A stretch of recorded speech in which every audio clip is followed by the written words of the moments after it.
I never thought my own family celebration would turn into my public humiliation. My son Terrence's birthday was supposed to be filled with laughter and cake, not the searing pain of my face being slammed into a plate of scorching hot beans. "Now you've tasted it," Nina sneered, her voice cutting through the sudden silence in the room. The burning sensation spread across my cheeks and forehead as the scalding beans dripped down my face. My glasses hung crooked, smeared with the dark sauce. I couldn't breathe, couldn't think. The party decorations blurred through my tears as I tried to process what had just happened. Gasps echoed through the room. Someone dropped a plastic cup. A chair scraped back sharply against the floor. "Grandma!" Malik's small voice cracked as he burst into tears, his little body shaking with sobs that tore through my heart more painfully than the burn on my skin. I slowly raised my hand to wipe my face, the beans still hot enough to leave red marks. The room spun as I looked around at the shocked faces of friends and family, some covering their mouths, others awkwardly looking away. But I wasn't searching for their reactions. I was looking for my son. Terrence stood frozen across the room, his face drained of color. Our eyes met, and in that moment I saw something that hurt worse than the burn, worse than the humiliation. I saw hesitation. I saw weakness. I saw a man torn between his mother and his wife, and I already knew which side he would choose. Mom gets emotional sometimes. Nina was just joking around. It got out of hand. The betrayal stole my breath more effectively than the burning beans ever could. My own son, the little boy I'd raised alone after his father died, the child I'd worked double shifts to put through college, was defending the woman who had just assaulted me in front of everyone. But what truly destroyed me wasn't the burning sensation on my skin. It was what my son did next. Family betrayal happens when you least expect it. Subscribe to protect yourself. I wasn't always Gloria Jenkins, the woman with beans dripping down her face at her grandson's birthday party. Before the humiliation, before Nina, before all of this, I was just a mother trying her best. 55 years on this earth taught me many things, but nothing prepared me for raising a child alone. When Thomas died in that accident 15 years ago, the world stopped spinning. I remember standing at his funeral, clutching 10-year-old Terrence's hand so tightly he winced. "It's just us now," I whispered to him that night as he cried himself to sleep. The next morning, I woke up knowing one thing. My son would have every opportunity I could give him, no matter what it cost me. I took the cafeteria job at Memorial Hospital because it offered night shifts. Days were for Terrence, helping with homework, attending school events, being there when he got home. Nights were for working until my feet swelled and my back ached. The other ladies called me the ghost because I moved so quickly, always picking up extra hours, extra tasks, anything for more money in the envelope each Friday.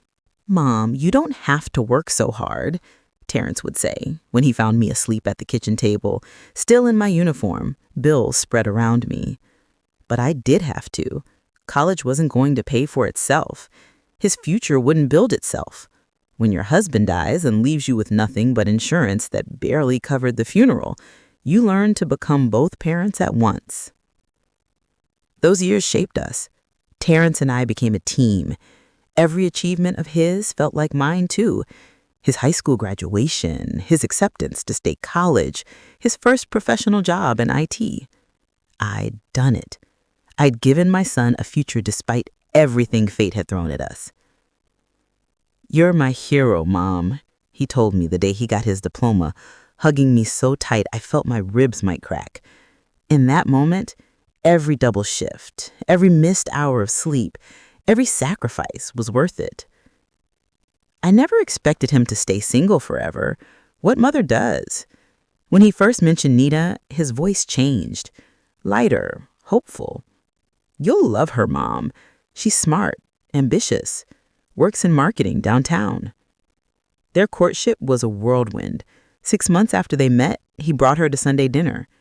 Nina was beautiful, tall, with perfect makeup and clothes that looked expensive. Her smile seemed genuine as she complimented my home, my cooking, my son.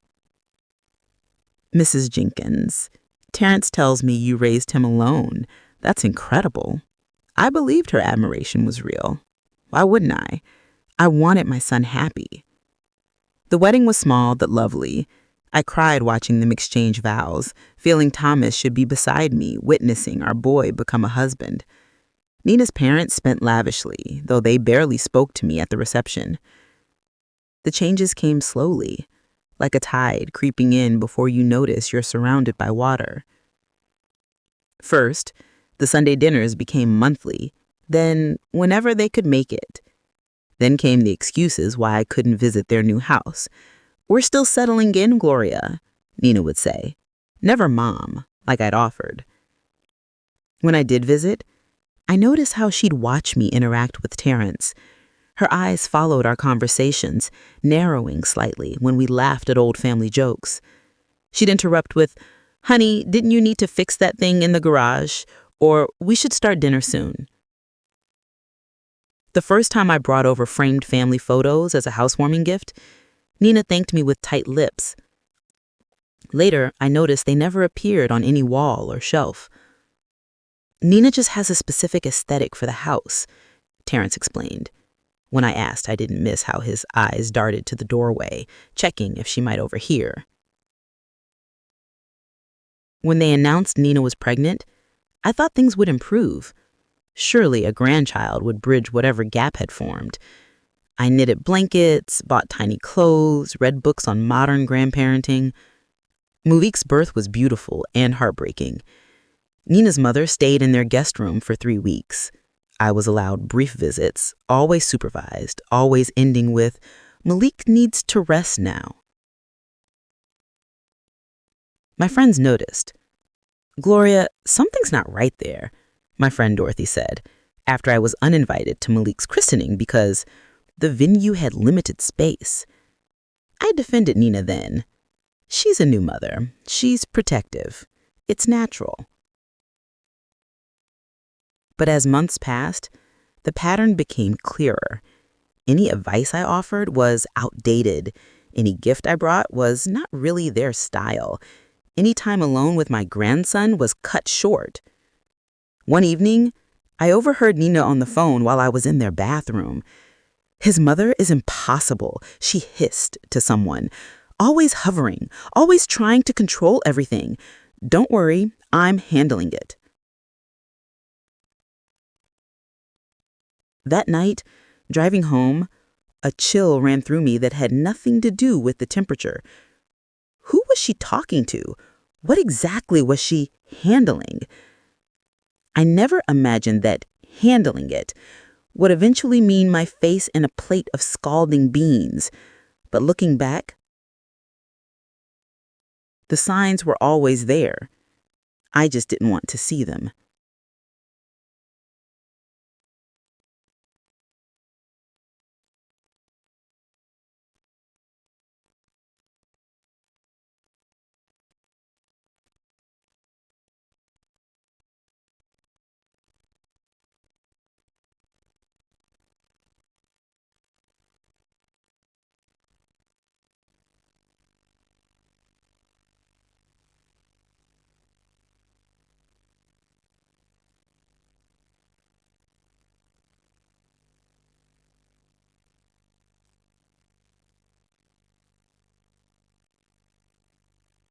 Despite everything, my bond with little Malik grew like a stubborn flower through concrete. I lived for those precious moments when Nina was distracted or when Terrence would secretly bring him to my house on his daddy days. Malik had Thomas's eyes, deep brown with flecks of gold when the light hit them just right. His laugh was pure sunshine, the kind that makes you forget every worry you've ever had. By his 3rd birthday, he would run to me shouting, "Gamma! Gamma!" whenever I was allowed to visit. "He looks just like Terrence did at that age," I told my son once, showing him a faded photograph. Nina appeared in the doorway as if summoned. "Actually, everyone says he looks exactly like my father," she corrected, then turned to Malik. "Come on, sweetie, nap time." Every visit followed the same pattern. I'd arrive with a small gift, nothing extravagant, just a book or a little toy.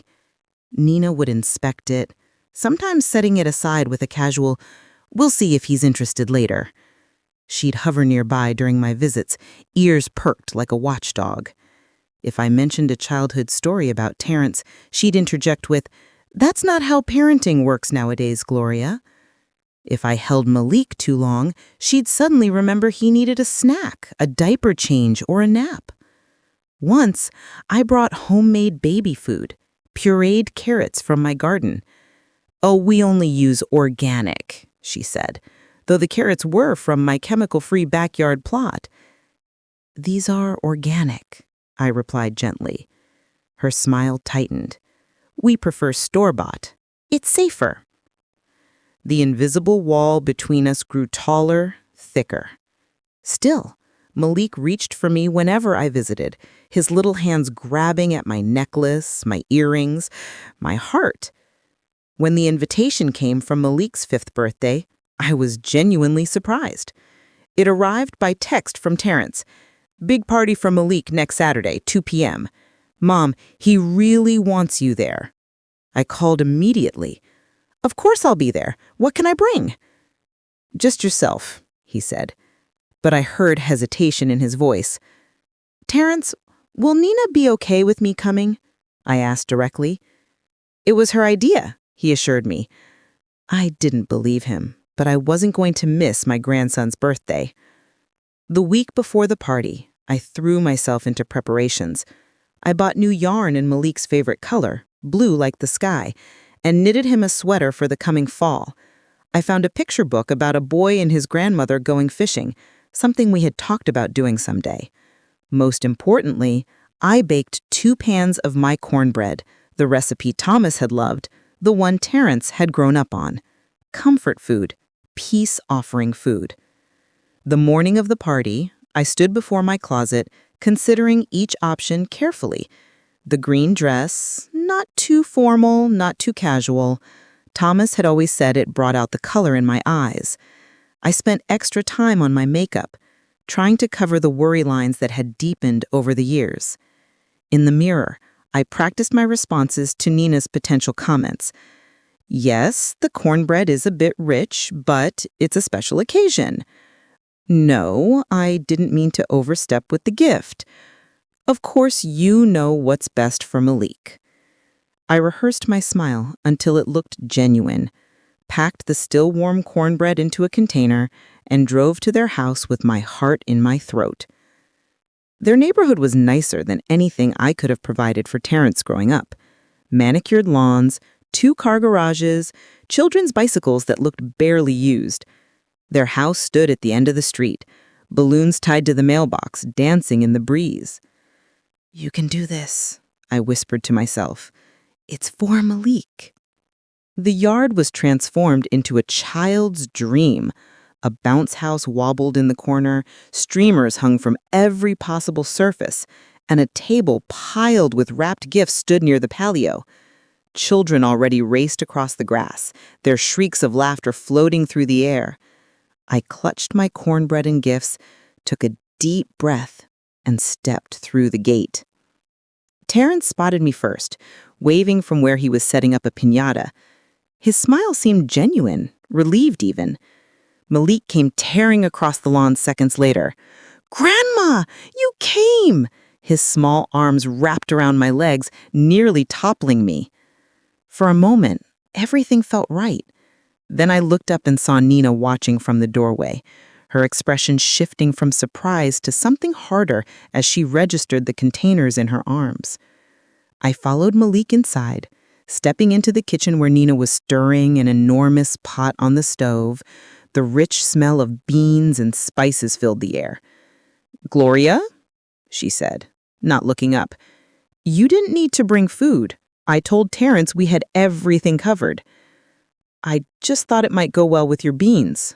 Terrence always loved this recipe. Her lips tightened, but she said nothing.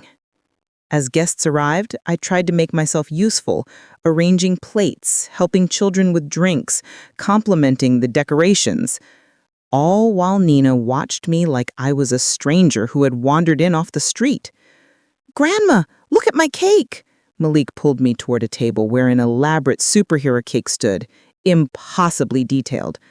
"I designed it myself," Nina interjected, appearing beside us. "Special order from the bakery downtown." "Very impressive," I acknowledged.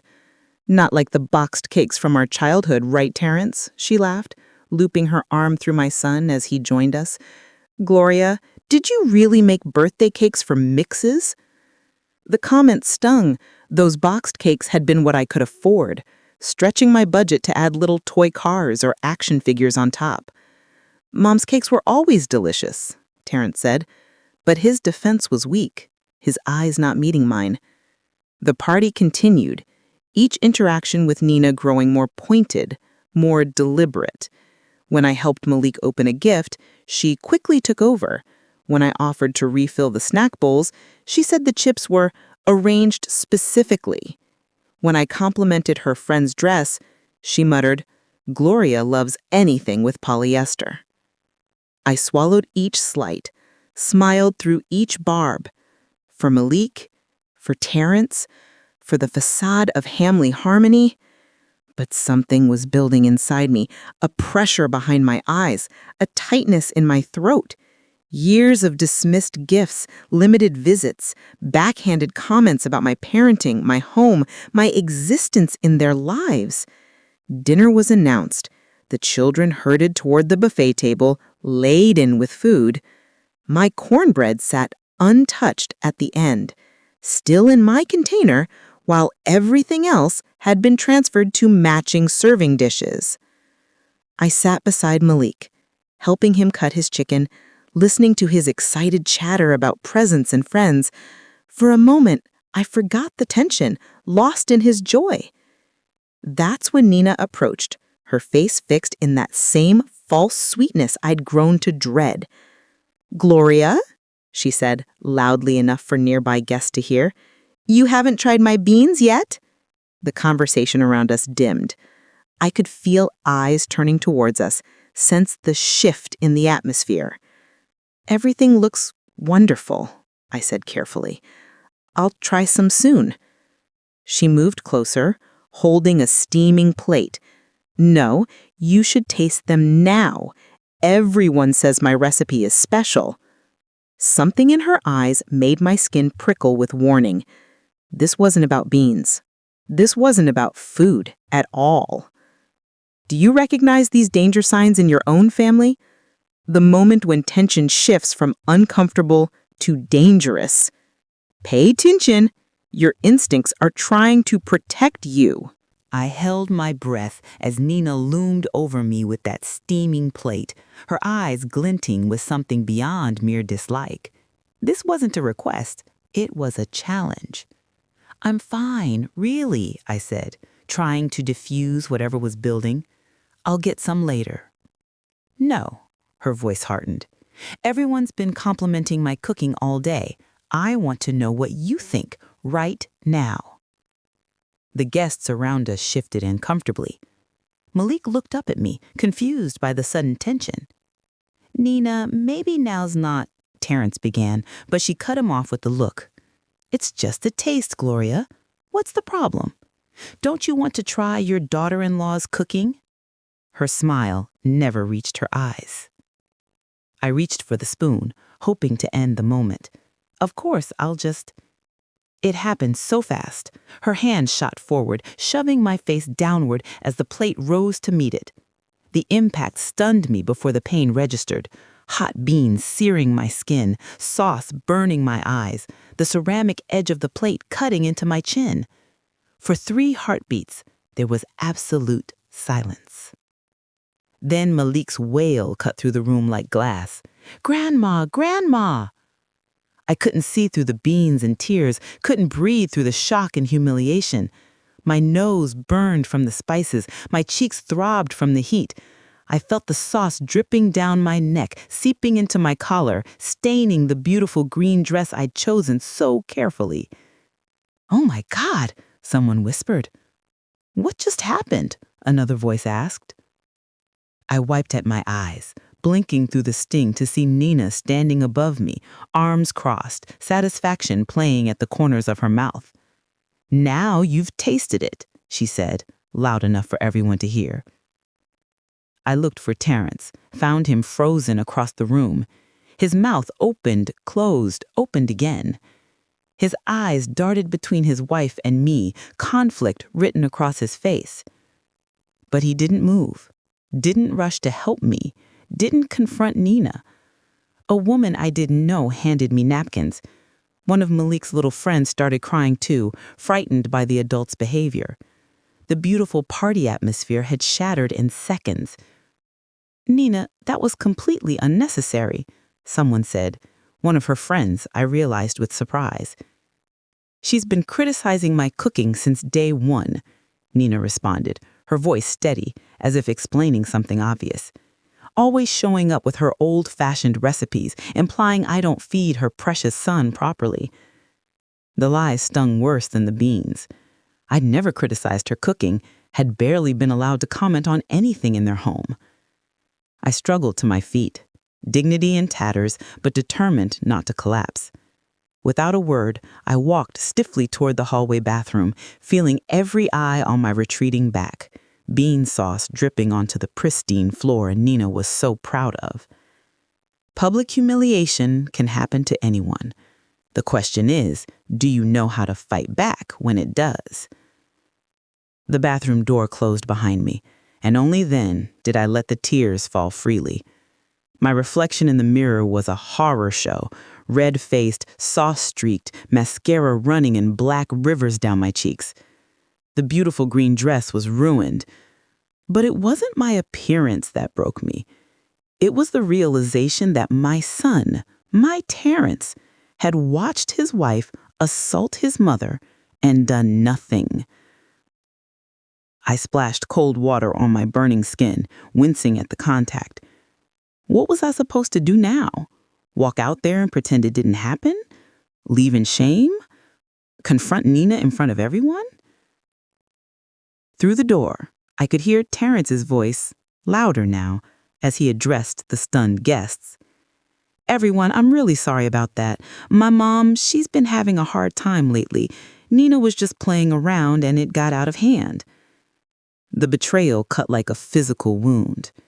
He was defending her, making me sound unstable. I pressed my hand against my mouth to stifle a sob. 55 years old, and I was hiding in a bathroom while my son lied about me to protect the woman who had just assaulted me. When I finally emerged, face clean but pride in tatters, most of the adults were pretending nothing had happened. The children played with subdued energy. Nina was nowhere in sight. Malik approached cautiously. "Mom, are you okay? Do you need anything?" The question was so absurd I almost laughed.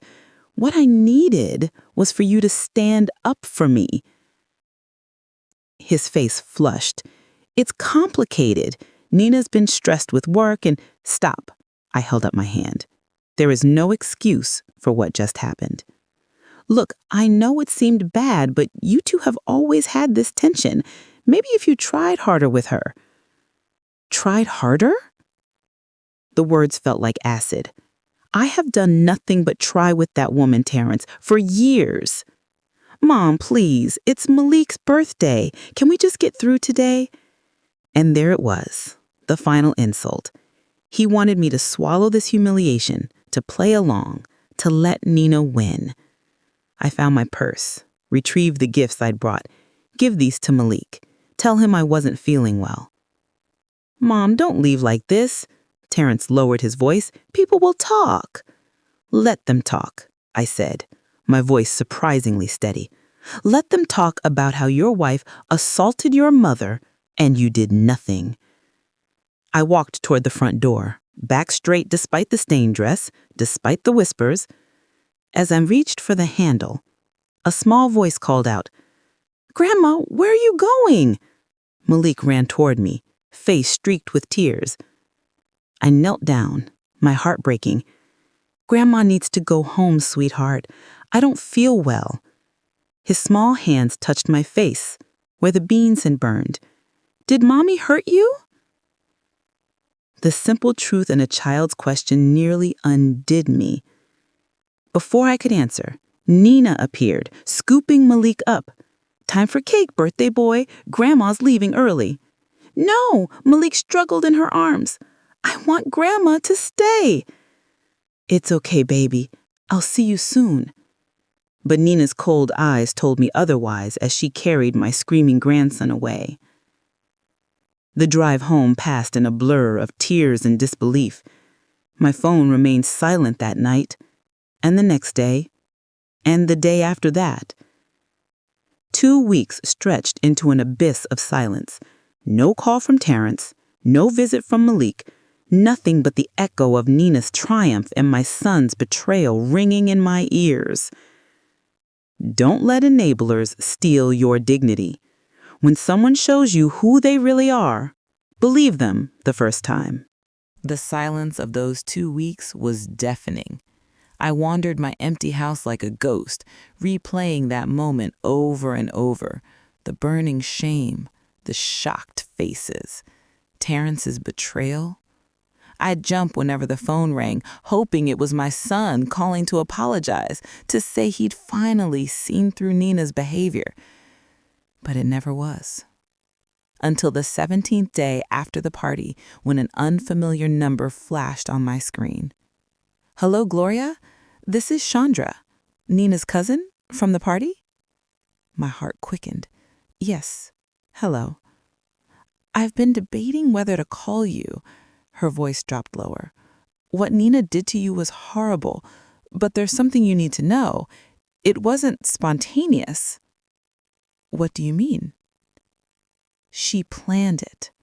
All of it." Chandra's words tumbled out quickly, as if she feared changing her mind. "The night before the party at the family dinner, she told everyone to watch how I put Gloria in her place tomorrow. Said you needed to be taught a lesson about who runs the family."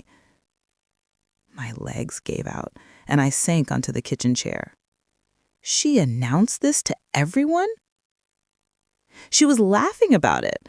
Said something like, "I'll make sure she never questions me again." And afterward, when some of us said it went too far, she just shrugged and said Terrence would always choose her side no matter what she did. The room seemed to tilt sideways. It hadn't been a momentary loss of control. It wasn't stress or an accident.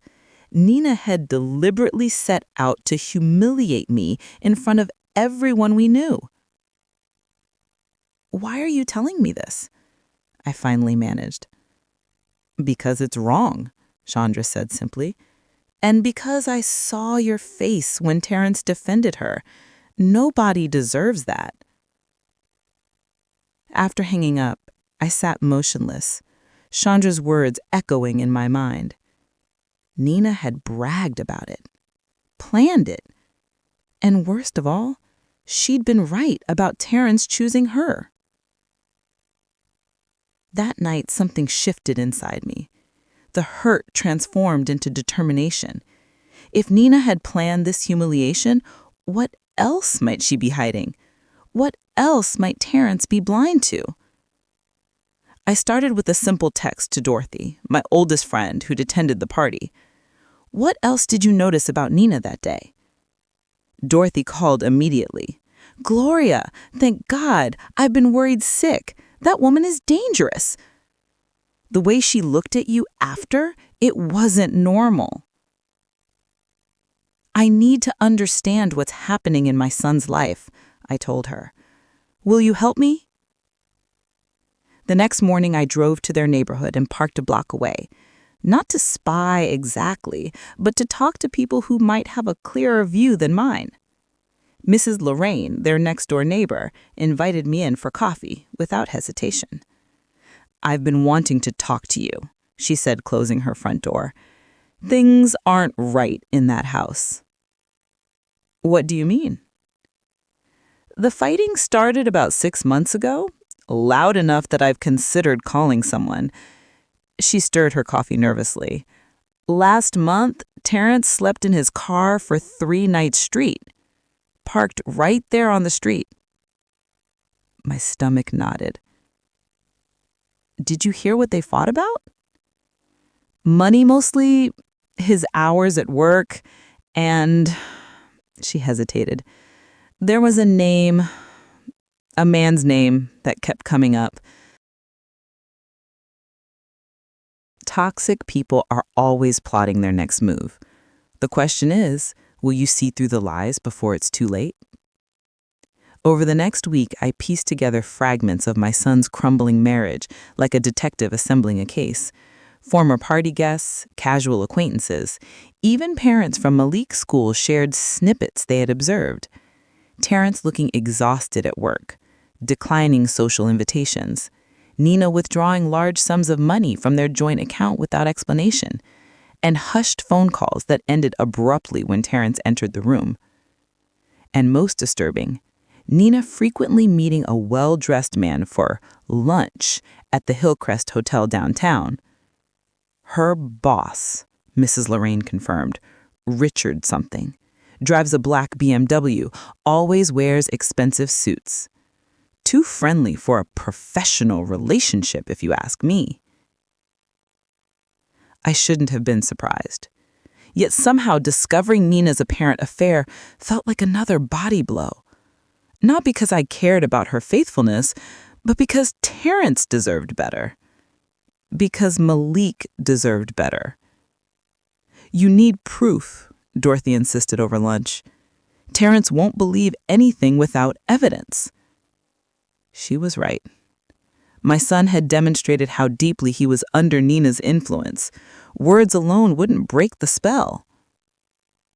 The next afternoon found me parked outside the Hillcrest Hotel, sunglasses on, heart pounding like I was in some ridiculous spy movie. I felt foolish until I saw them, Nina emerging from a silver elevator, laughing, her hand tucked into the arm of a tall man in an expensive suit. They walked to a secluded corner of the lobby cafe, sat close together, their fingers intertwined on the table. I forced myself to take photos with my phone, hands shaking. When he leaned forward to kiss her, I nearly dropped it. They stayed for 45 minutes. Not a business meeting, not innocent. I followed at a distance when they eventually stood, watching as they walked not towards the exit, but back to the elevator. The doors closed with them inside, his hand possessively at the small of her back. 2 hours later, Nina emerged alone, smoothing her hair, checking her makeup in a compact mirror before stepping into her car. I drove home with evidence burning a hole in my phone and a storm of emotions battering my heart. My son's wife was cheating on him with her boss. The same woman who had assaulted me, manipulated my son, and separated me from my grandson. For 3 days, I agonized over what to do. Show Terrence the photos, confront Nina directly. Each option seemed fraught with danger. What if he didn't believe me? What if it drove him further away?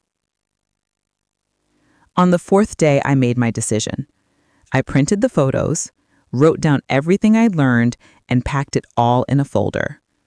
This wasn't about revenge. It wasn't even about the beans anymore. It was about freeing my son from a toxic marriage before it destroyed him completely. I texted Terrence. "I need to see you, alone. It's important."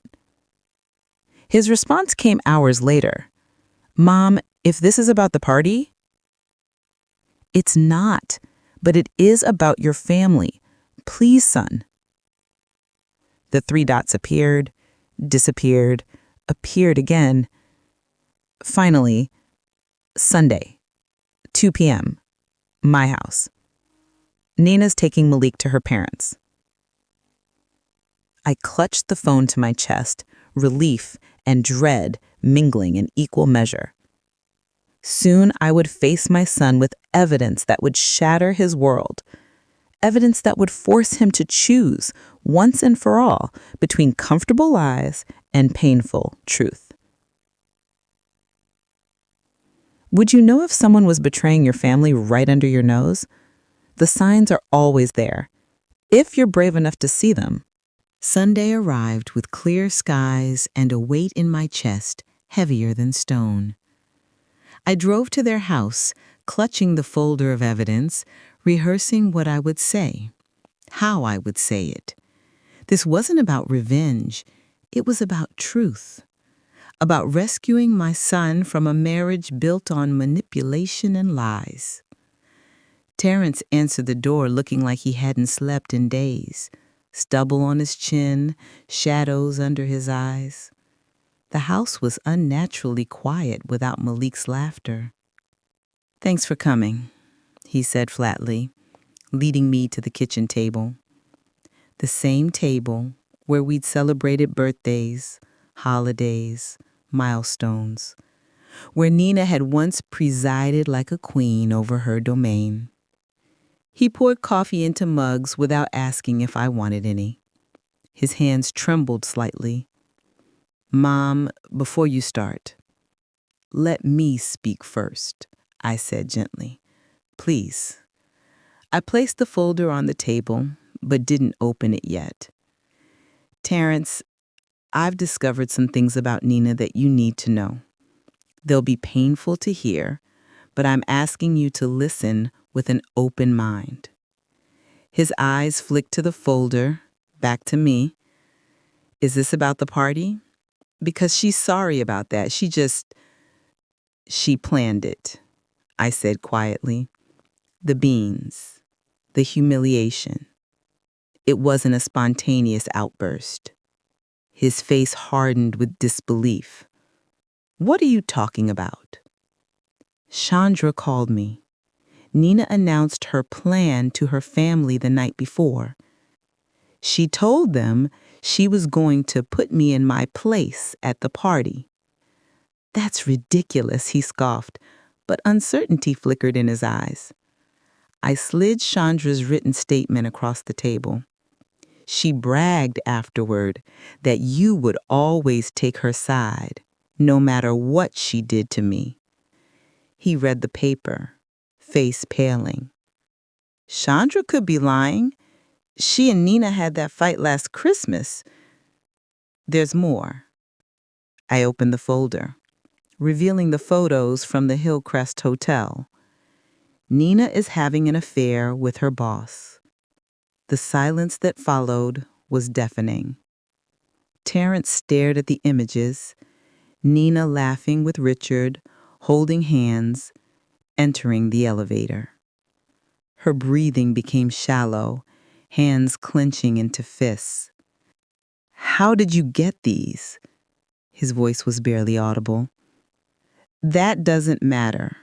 What matters is that she's betraying you while isolating you from everyone who truly cares about you. She's been withdrawing money from your accounts. Your neighbors hear you fighting constantly. You slept in your car, Terrence." His head snapped up. "You've been spying on me? I've been trying to understand why my son would let his wife assault my mother and do nothing to stop it." The words hung between us, raw and painful. Suddenly, he pushed back from the table, pacing the kitchen like a caged animal. "This can't be real. She wouldn't. The hotel could be work-related. Business meetings. For 2 hours in a hotel room? Terrence, please." He stopped at the sink, gripping the counter until his knuckles whitened. When he turned back, tears streaked his face. I knew. Part of me knew something was wrong. The late nights, the secret phone calls, the way she gets defensive when I ask about work expenses. His voice broke on the last word, and something inside me broke with it. My strong, capable son reduced to this, doubting himself, making excuses for someone who had never deserved him. She made me feel crazy whenever I questioned anything. He continued, almost to himself. She said I was paranoid, controlling, that I was turning into you. The insult stung, but I let it pass. That's what manipulators do, son. They twist reality until you don't trust your own judgment. He slumped back into his chair, flipping through the photos again, each one another blow to his pride, his trust. Why didn't I see it? How could I let her treat you that way at the party? Because you wanted to believe in your marriage, in the family you were building. I reached across the table, took his hand in mine. There's no shame in hoping for the best in people we love. But I defended her, his voice cracked. After what she did to you, I made excuses. I blamed you. The admission hung between us, painful but necessary. You failed me, Mom. Tears flowed freely now. I've been failing you for years, letting Nina push you out of our lives, out of Malik's life. You didn't fail me, I said firmly. You were manipulated by someone who became very good at it. But now, you have a choice about what happens next. He looked up, something shifting in his expression, resolute replacing confusion, strength replacing doubt. I want a divorce, he said with sudden clarity. And I want Malik away from her influence. I squeezed his hand. Then you'll need to be stronger than you've ever been. Nina won't go quietly. For the first time in years, my son truly looked at me, not through the lens Nina had created, but with clear eyes. I'm so sorry, Mom, for everything. We cried together then, the wall between us crumbling with each tear. Not all wounds were healed. Some would take time. But the first step had been taken. The truth had surfaced, impossible to ignore any longer. The truth always surfaces eventually. The question is, will you be prepared when it does? Terrence didn't waste time. That very evening, when Nina returned with Malik, he confronted her with the evidence. I wasn't there, but he called me after, voice shaking with emotion. She denied everything at first, said I was paranoid, said the photos proved nothing.